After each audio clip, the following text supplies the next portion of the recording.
I'm Michaela New. I work here at the Mississippi Watershed Management Organization, and today we're doing spring maintenance in our front gardens.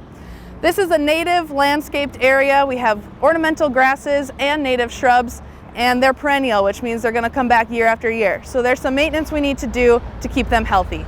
Right now, in the middle of May, it's an appropriate time to do spring maintenance because the temperatures have consistently been above 50 degrees, and we can remove the dead plant material without harming the plants or pollinators and wildlife that had utilized that plant material over winter.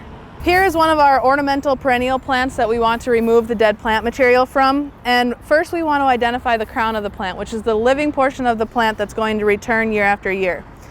These ornamental grasses are planted in clumps, so you can pretty much find the living plant material in a clump in the ground. Once you identify that, you want to ensure that you're cutting the dead plant material about 4 inches from the crown of the plant so that you don't hurt its living area.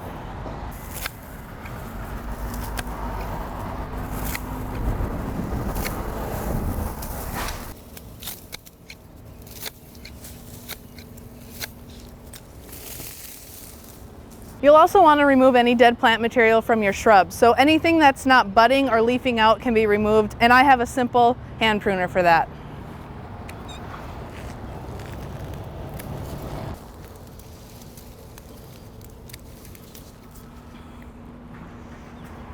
You'll want to look really close at your plant and make sure that you don't cut anything off that's budding or leafing.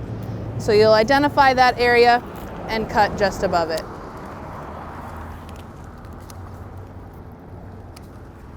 Here's a more obvious example of a clump grass where you can see the crown of the plant, the living material is already returning, and we want to remove the dead material around it.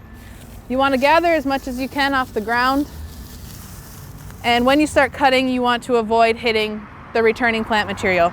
I'm using a hand scythe, and you just want to be very careful as you start removing dead plant material.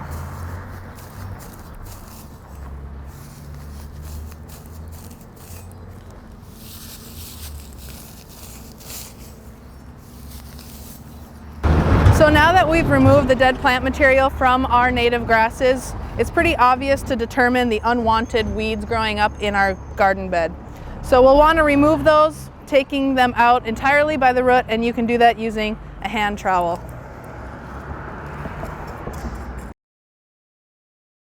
You can also see in this clump grasses there's unwanted grasses growing up from our native grass. And you can tell by comparing this clump to the others in our garden. So this unwanted grass here, I'm going to try to remove from our crown of the plant.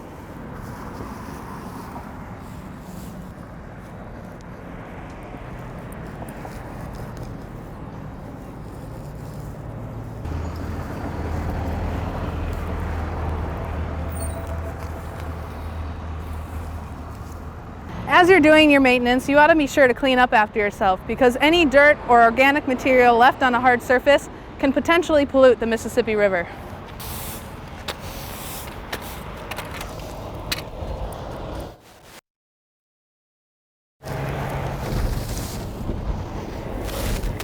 Now that we've removed the dead plant material and weeded our garden, we can determine if we need to add more mulch. And as you can see, there's a very minimal mulch layer here, and ideally you want to see 2 to 3 inches.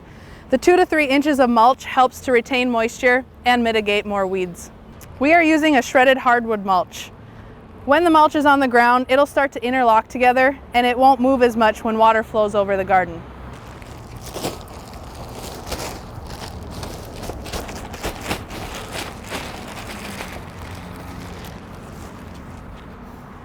When you're mulching around native plants, you want to be sure that you're not suffocating the plant by putting mulch too close to the base.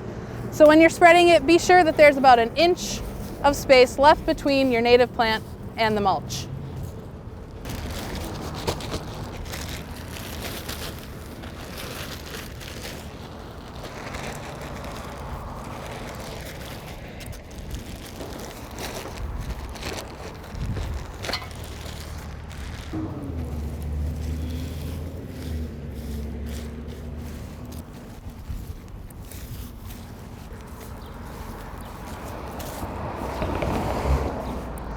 What questions do you have about spring maintenance and native plant landscaping? Put your question in the comments and be sure to like, share, and subscribe.